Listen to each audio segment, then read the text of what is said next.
So what do you Yeah, say to like women who's trying to decide whether like this is my generic as example, like when like a guy cheats on their wife. you're talking about like single moms and that. Well, if it's single mom, it means single dad too.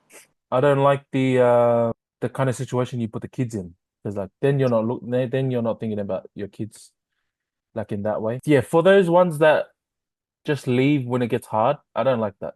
I think that's where you build like once you break that, the other side of the mountain is amazing. Like for what you create after that big hump or whatever hump it is, whatever mountain it is, right?